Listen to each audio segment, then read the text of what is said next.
Continuing our coverage tonight on renovations to New Hanover High School. The county school board met today to discuss both the future of the school and other projects. The school board has been mulling over various renovation plans since the start of the year, and County Superintendent Dr. Christopher Barnes says the most comprehensive option is what's called the hybrid plan. It breaks the renovations into phases, with one phase building off the next. Phase 1 would allow students to be in school while they address the most important demands like the cafeteria, classroom space, and perimeter security. Dr. Barnes says the reason he supports this plan is because it gives the project the time it requires.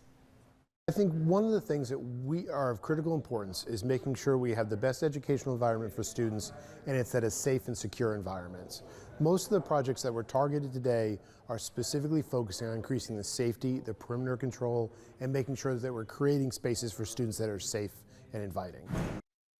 The board hopes to have a decision on how to move forward at their next regular meeting in early October.